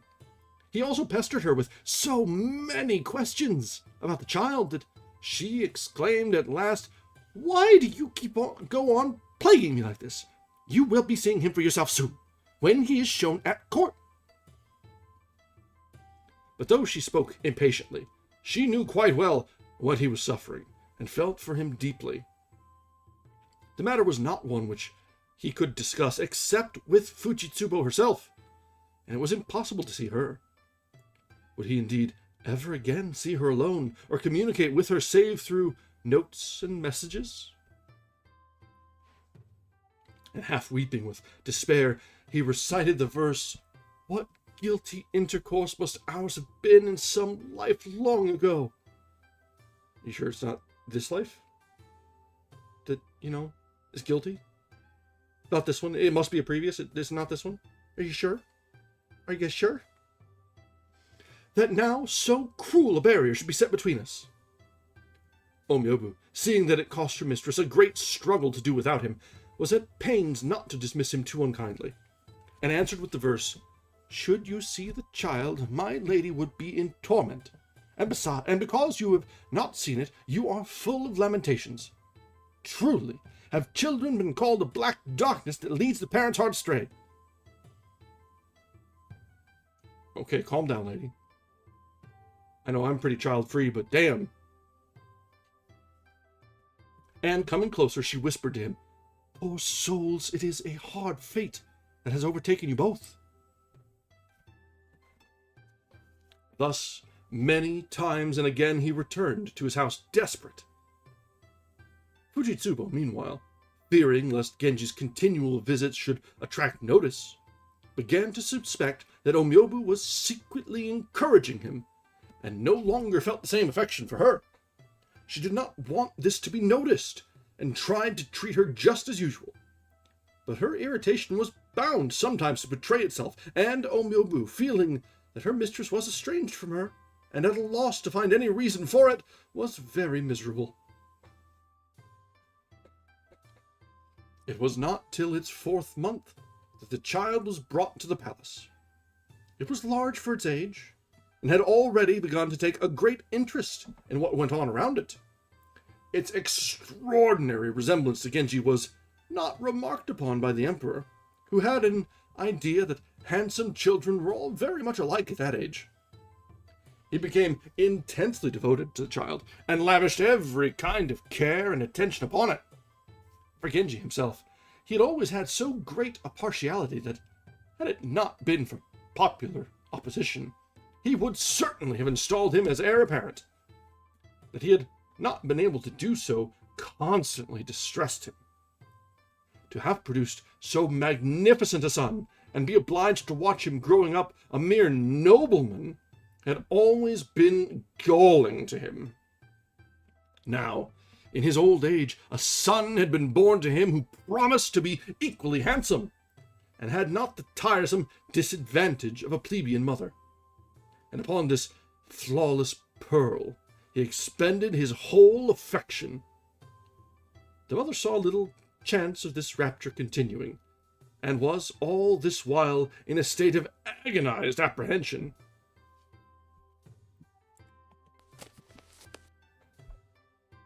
One day, when, as he had been wont to do before, Genji was making music for her at the Emperor's command, His Majesty took the child in his arms, saying to Genji, I have had many children, but you were the only other one that I ever behaved about in this fashion. It may be my fancy, but it seems to me this child is exactly like what you were at the same age. However, I suppose all babies are very much alike when they are as small as this." And he looked at the fine child with admiration. A succession of violent emotions, terror, shame, pride, love, passed through Genji's breast while these words were being spoken, and were reflected in his rapidly changing color. He was almost in tears. The child looked so exquisitely beautiful, as it lay crowing to itself and smiling, that, hideous as the situation was, Genji could not help feeling glad. It was thought to be like him. Fujitsubo, meanwhile, was in a state of embarrassment and agitation so painful that a cold sweat broke out upon her while she sat by. For Genji, this jarring of opposite emotions was too much to be borne, and he went home. Here he lay tossing on his bed, and unable to distract himself, he determined that, after a while, to go to the great hall. As he passed by the flower beds in front of his house, he noticed that a faint tinge of green was already filming the bushes, and under the tokonatsu were already in bloom. He plucked one and sent it to Omyobu, with a long letter and an acrostic poem, in which he said that he was touched by the likeness of this flower to the child, but also hinted that he was perturbed by the child's likeness to himself. "In this flower," he continued despondently, "I had hoped to see your beauty enshrined, but now I know that, being mine yet not mine, it can bring me no comfort to look upon it." After waiting a little while till a favorable moment should arise, Omyobu showed her mistress the letter, saying with a sigh, "I fear that your answer will be but dust to the petals of this thirsting flower." But Fujitsubo, in whose heart also the new spring was awakening a host of tender thoughts, wrote in answer the poem, "Though it alone be the cause that these poor sleeves are wet with dew, yet goes my heart still with it, this child flower of Yamato land." This was all, and it was roughly scribbled in a faint hand, but it was a comfort to Omyobu to have even such a message as this to bring back. Genji knew quite well that it could lead to nothing. How many times had she sent him such messages before?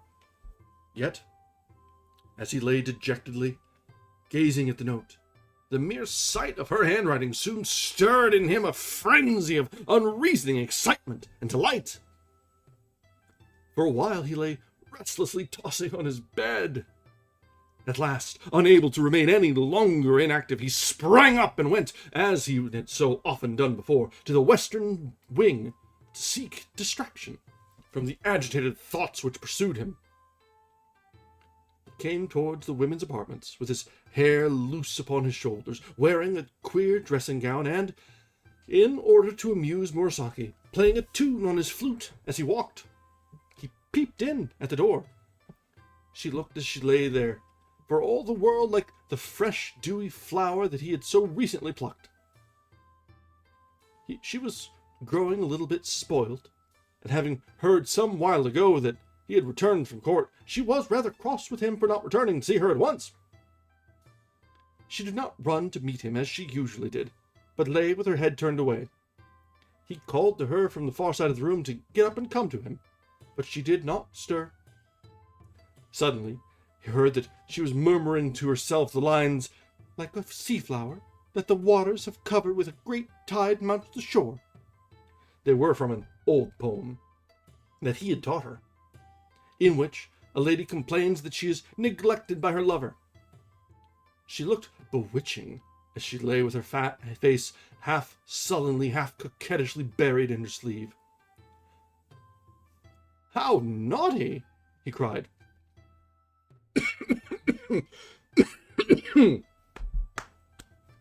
"Genji, please, I can't.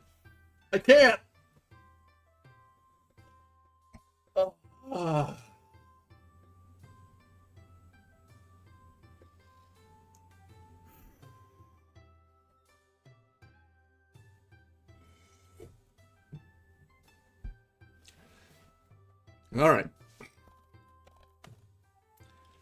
Whew. Really, you are becoming too witty.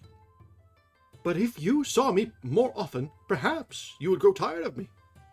Then he sent for his zithern and asked her to play to him. But it was a big Chinese instrument with 13 strings. The 5 slender strings in the middle embarrassed her, and she could not get the full sound out of them. Taking it from her, he shifted the bridge and, tuning it to a lower pitch, played a few chords upon it and bade her try again. Her sullen mood was over. She began to play very prettily sometimes, when there was a gap too long for one small hand to stretch, helping herself out so adroitly with the other hand that Genji was completely captivated, and taking up his flute, taught her a number of new tunes. She was very quick, and grasped the most complicated rhythms at a single hearing. She had indeed, in music as in all else, just those talents with which it most delighted him that she should be endowed.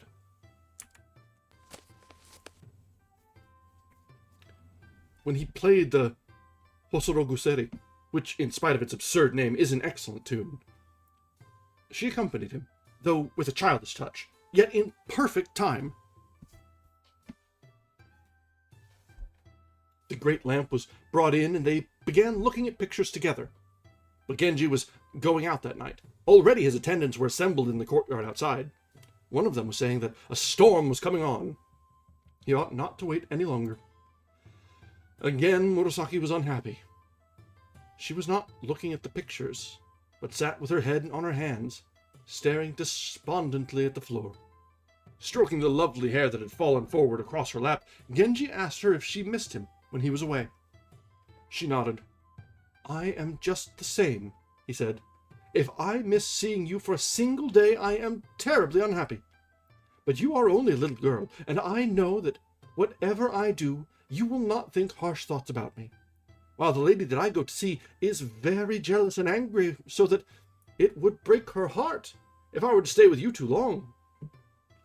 But I do not at all like being there, and that is why I just go for a little while like this.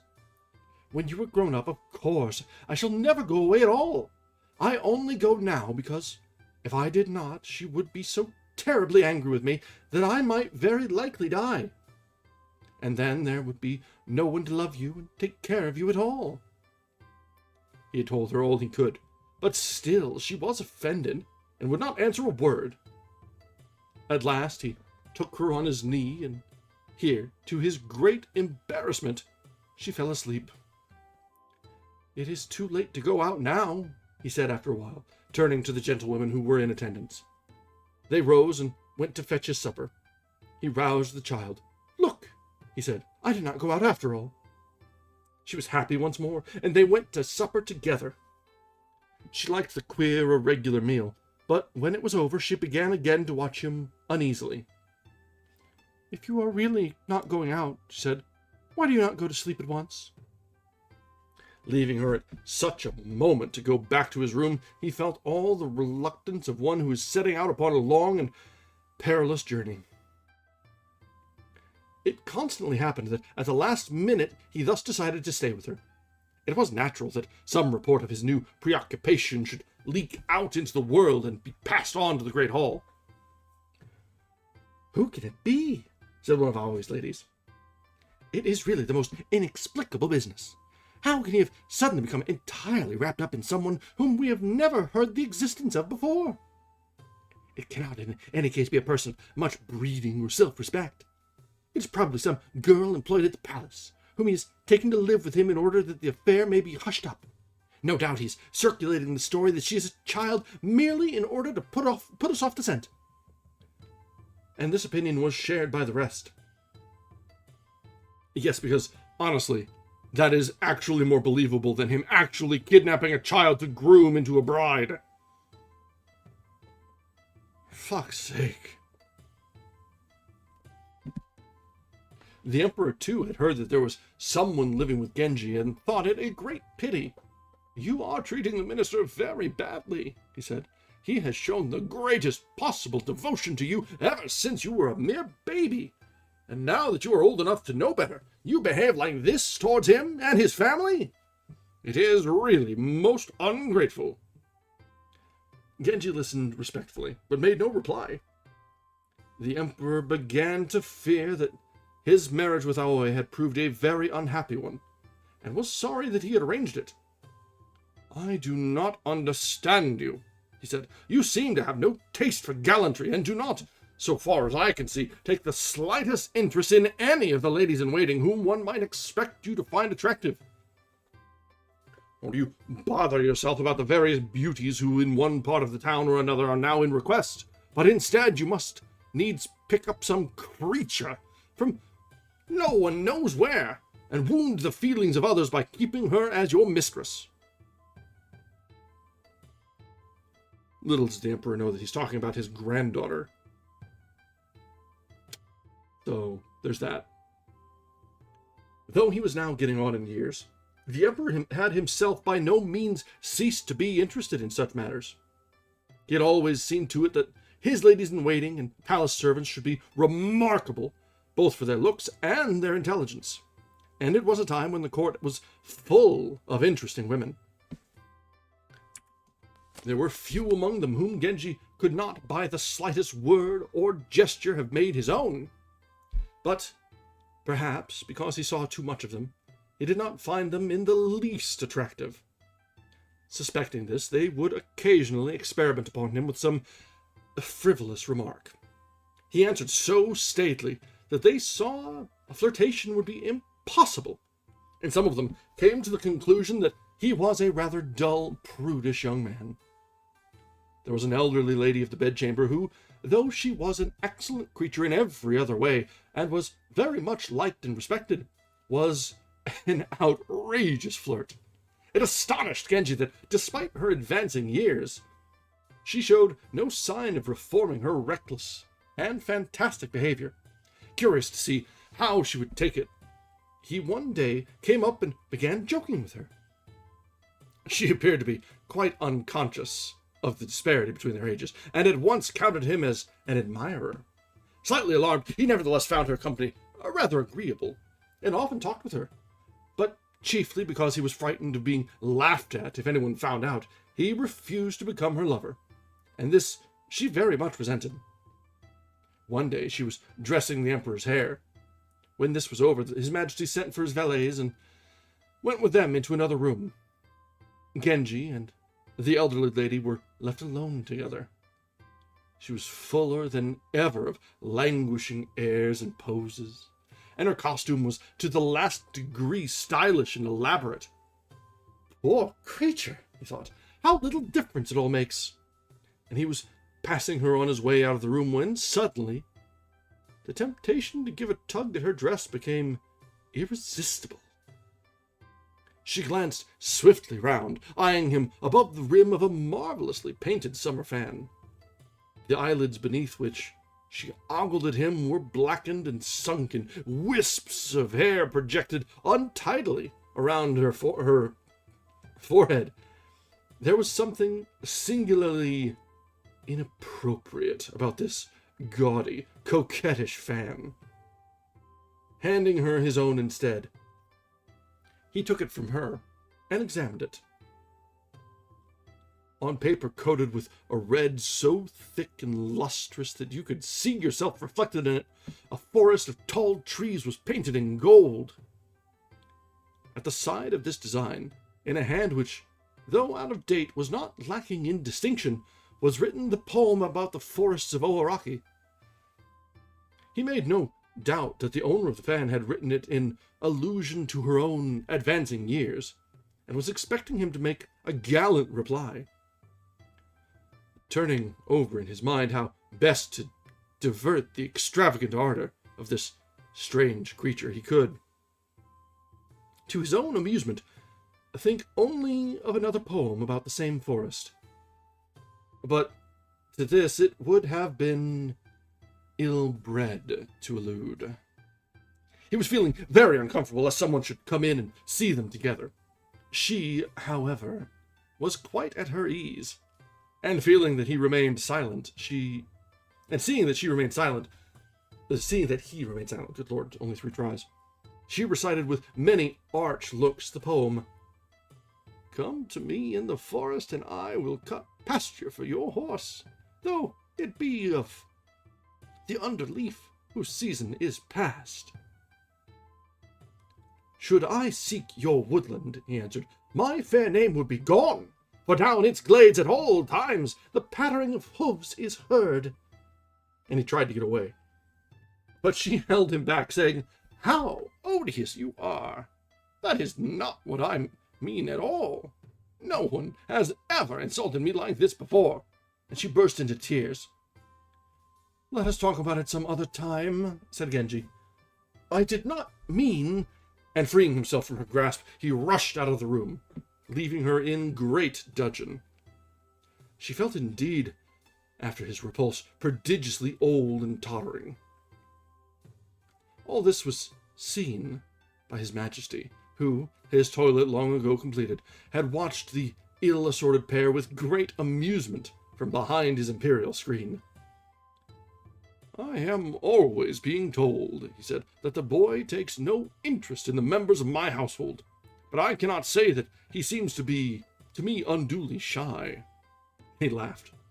For a moment, she was slightly embarrassed, but she felt that any relationship with Genji, even if it consisted of being rebuffed by him in public, was distinctly a feather in her cap, and she made no attempt to defend herself against the Emperor's raillery.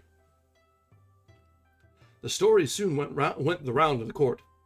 It astonished no one more than Tono Chujo, who, though he knew that Genji was given to odd experiments, could not believe that his friend was really launched upon the fantastic courtship which rumor was attributing to him.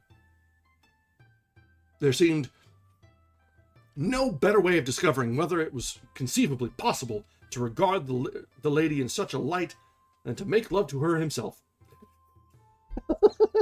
What?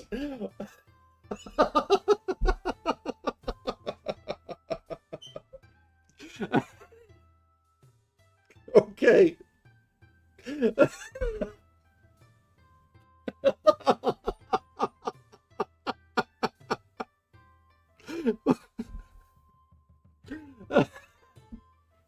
Okay.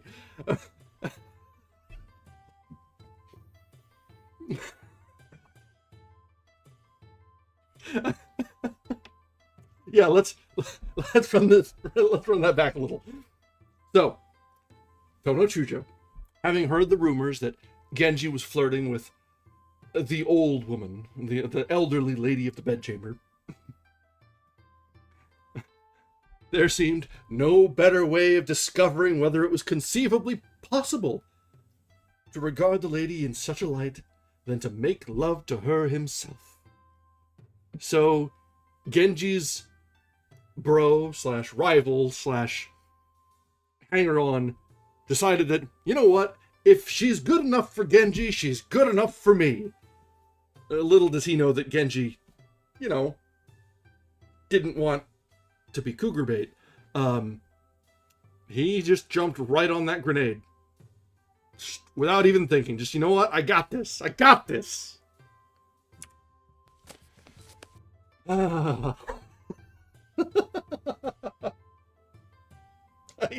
can't. Oh, man.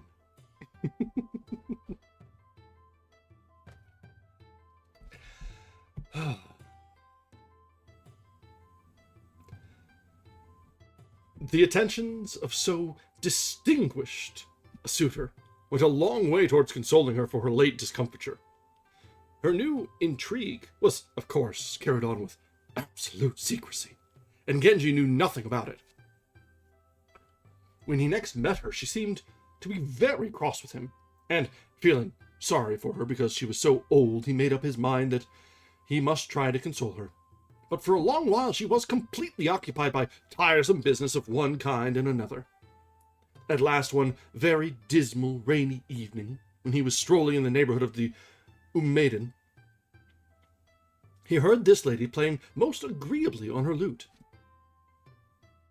She was so good a performer that She was often called upon to play with the professional male musicians in the Imperial Orchestra. It happened that, at this moment, she was somewhat downcast and discontented, and in such a mood she played with even greater feeling and verve. She was singing the melon grower's song admirably, he thought, despite its inappropriateness to her age. So must the voice of the mysterious lady at Ocho have sounded at Po Chui's ears when he heard her sing on her boat at night. And he stood listening. At the end of the song, the player sighed heavily, as though quite worn out by the passionate vehemence of her serenade. Genji approached softly, humming the Azumaya. Here in the portico of the eastern house, rain splashes on me while I wait. Come, my beloved, open the door and let me in.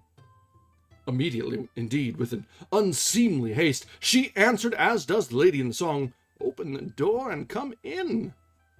Adding the verse, In the wide shelter of that portico no man yet was ever splashed with rain. And again she sighed so portentously that although he did not at all suppose that he alone was the cause of this demonstration, he felt in any case to be somewhat exaggerated, and answered with the poem, Your sighs show clearly that, despite the song, you are another's bride, and I, for my part, have no mind to haunt the logius of your eastern house. That hasn't stopped him before. He would gladly have passed on, but he felt that this would be too unkind, and seeing that someone else was coming towards her room, he stepped inside and began talking lightly of indifferent subjects, in a style which, though it was in reality somewhat forced, she found very entertaining.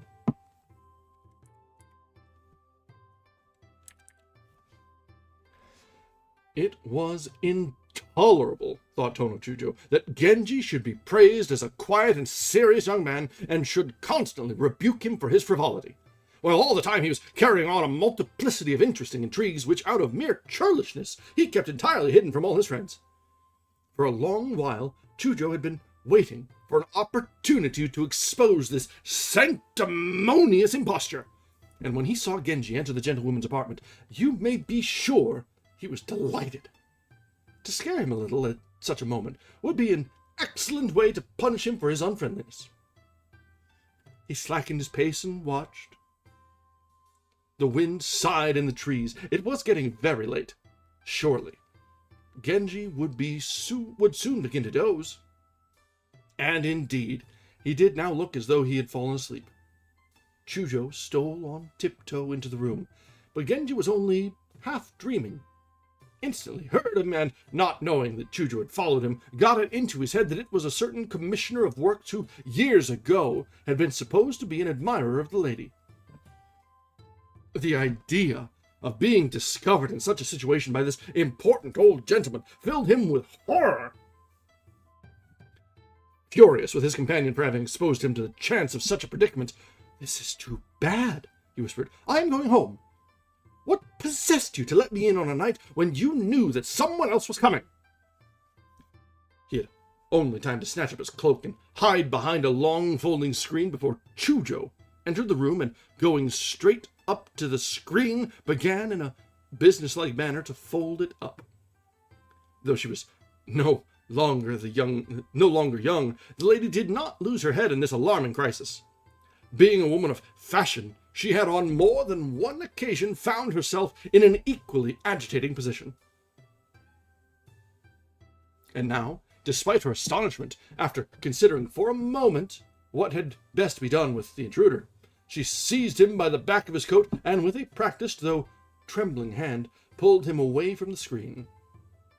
Genji had still no idea that it was Chujo. He had half a mind to show himself, but quickly remembered that he was oddly and inadequately clad, with his headdress all awry. He felt that if he ran for it, he would cut too strange a figure as he left the room, and for a moment he hesitated. Wondering how much longer Genji would take to recognize him, Chujo did not say a word, but putting on the most ferocious air imaginable, drew his sword from the scabbard. Whereupon the lady, crying, "Gentlemen, gentlemen," flung herself between them in an attitude of romantic supplication. He could hardly refrain from bursting into laughter. It was only by day, when very carefully painted and bedizened, that she still retained a certain superficial air of youth and charm. But now this woman of 57 or 8, disturbed by a sudden brawl in the midst of her amours, created the most astonishing spectacle as she knelt at the feet of 2 young men in their teens, beseeching them not to die for her. Chujo, however, refrained from showing the slightest sign of amusement, and continued to look as alarming and ferocious as he could. But he was now in full view, and Genji realized in a moment that Chujo had all the while known who he was, and had been amusing himself at his expense. Much relieved at this discovery, he grabbed at the scabbard from which Chujo had drawn the sword, and held it fast, lest his friend should attempt to escape, and then, despite his annoyance at having been followed, burst into an uncontrollable fit of laughter. "Are you in your right mind?" said Genji at last. "This really is a very poor sort of joke. Do you mind letting me get into my cloak?" Whereupon Chujo snatched the cloak from him, and would not give it back. "Very well, then," said Genji. "If you are to have my cloak, I must have yours." And so saying, he pulled open the clasp of Chujo's belt, and began tugging his cloak from his shoulders. Okay. Chujo resisted, and a long tussle followed, in which the cloak was torn to shreds. "Should you now get it in exchange for yours, this tattered cloak will but reveal the secrets it is meant to hide," recited Tono Chujo, to which Genji replied with an acrostic poem, in which he complained that Chujo, with whom he shared so many secrets, should have thought it necessary to spy upon him in this fashion. But neither was really angry with the other, and setting their disordered costumes to rights, they both took their departure.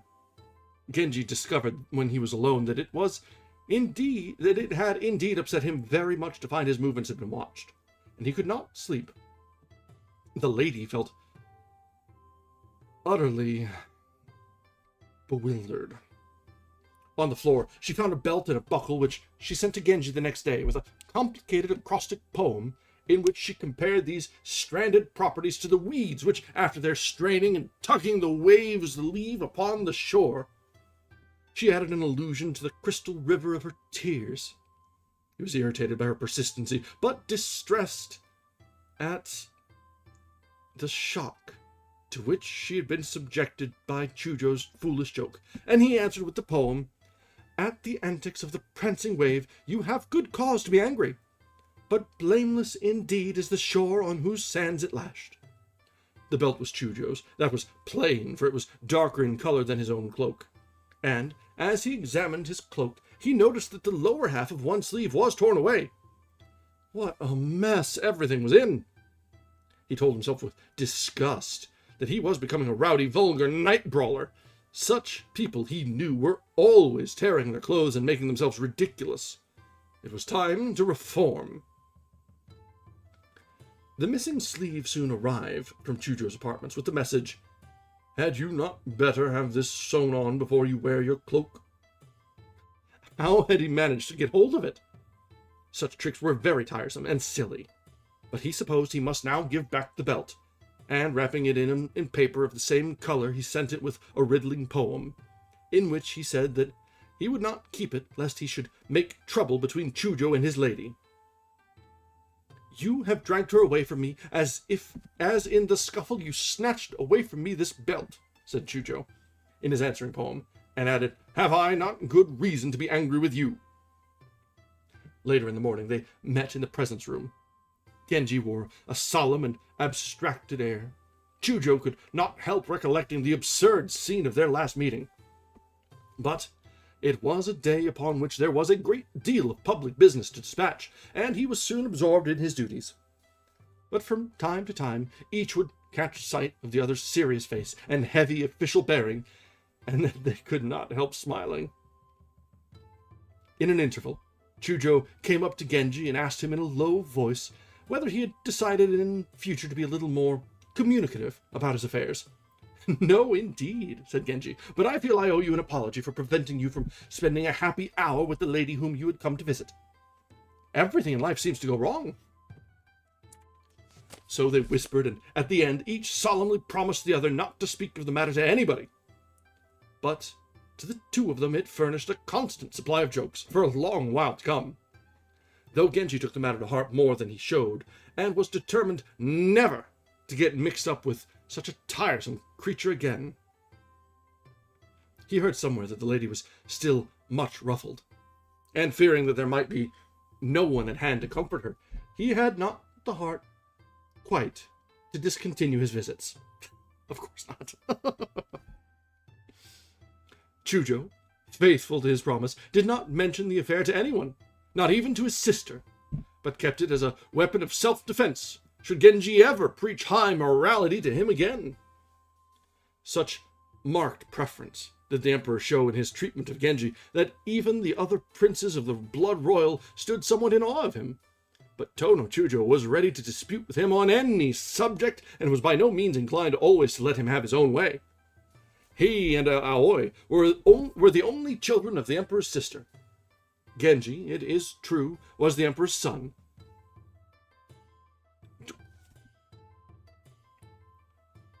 Remember, royal family trees are twisted, tangled messes. Don't think on it too much.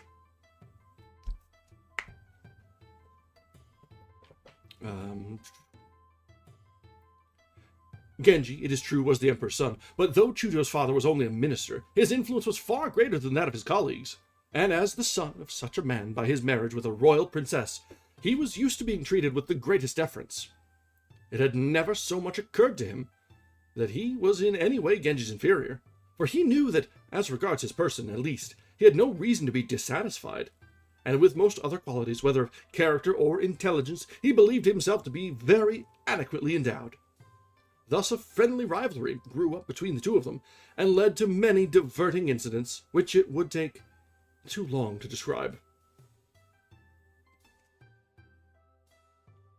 Yeah, when the family tree is a tree trunk, things might get a little messy.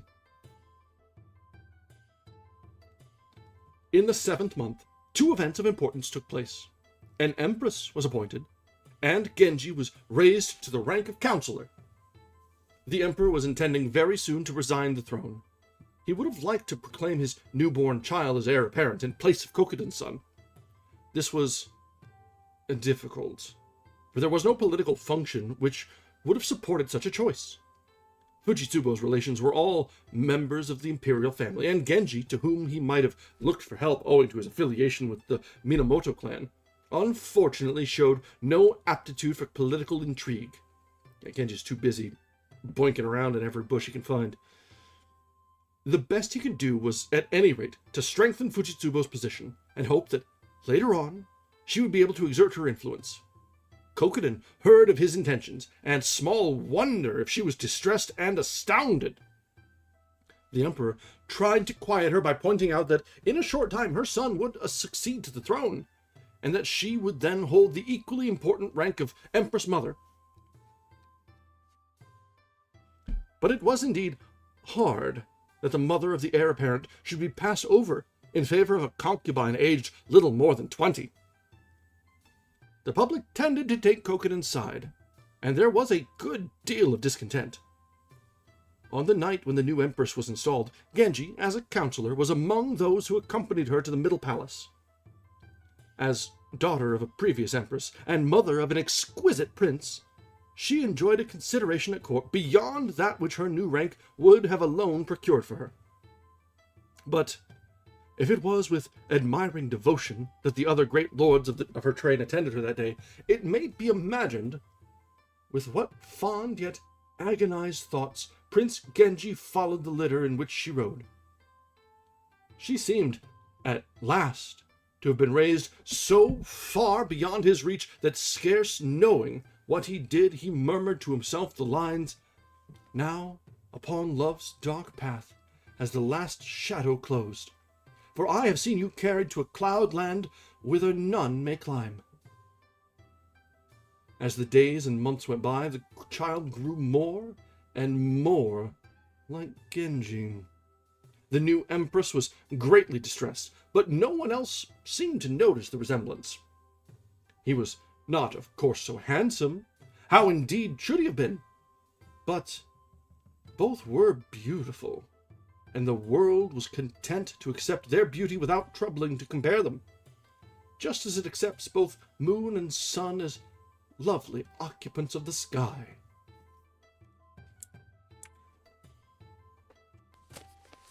And that brings us to the end of Chapter 7. And we got through 2 chapters tonight.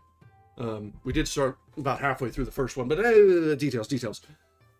So this will be where we finish, but let's unpack a little bit, because I don't mind staying a little bit to yap, because that chapter had some goings on. Yeah, well, whoa. Both chapters had a lot going on, honestly. So, in the first chapter we had tonight, Genji called a woman an elephant face because her nose was of such prodigious length and red-tipped enough to spite the face.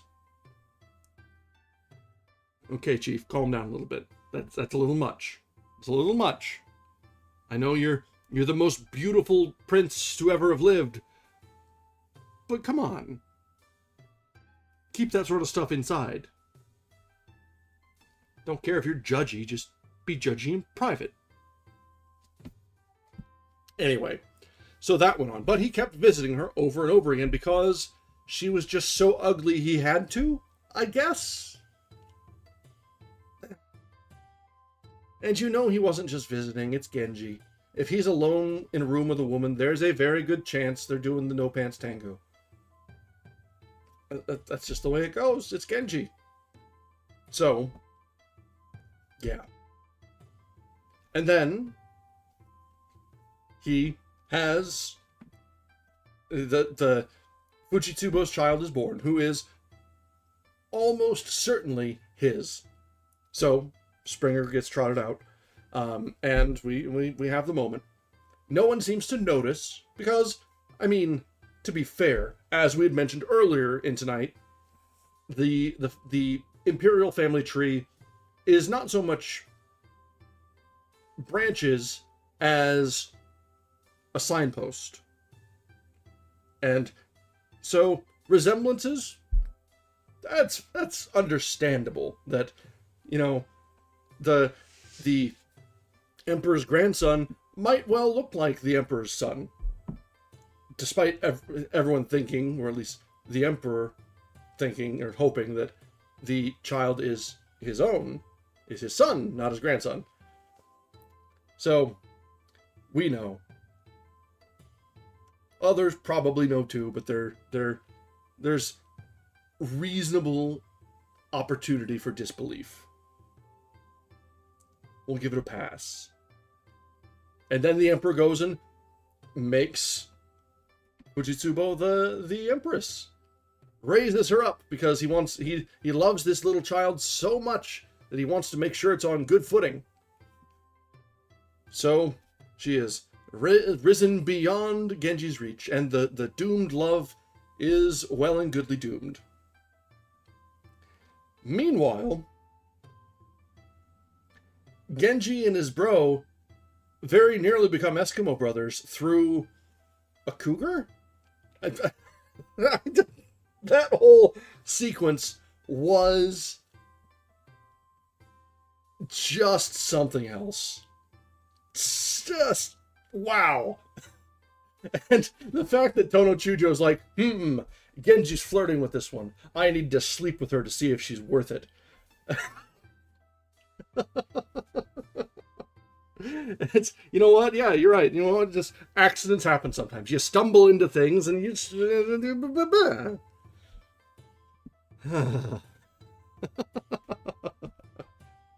And all the while, Genji is, you know, human trafficking a child and grooming her into being his perfect bride. So, there's, you know, accidents happen. Life's got its ups, it's got its downs, it's got its springs, it's got its winters. And all the while, Genji is just marking the calendar.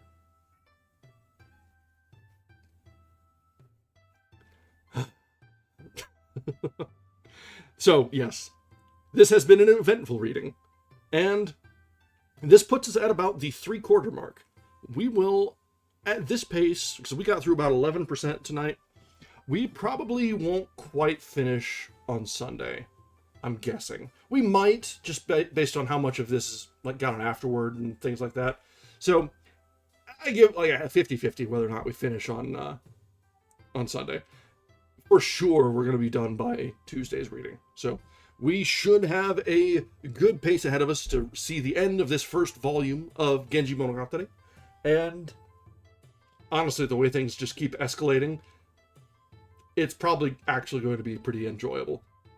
Even if I might die of cringe reading half of the lines, especially where Murasaki is concerned. So we'll see whether I survive. Alright, until then, we will be back tomorrow for our continued reading of Genji Monogatari. We will jump back in from Chapter 8, The Flower Feast. Let's go ahead and... I've kept you a little too long tonight. We've had quite a lot of yap. So, let's go ahead and wrap up tonight. We'll be back tomorrow. As always, if you have not yet, I do encourage you to drop a like on the stream, maybe a subscription to the channel. Let the algorithm know that we're having some fun here. We're in this together. We're all accomplices. And you're right. Genji, kind of detestable, but this is a fun story. It's like watching a train wreck. You just can't look away. Alright, good night everyone. Until next time.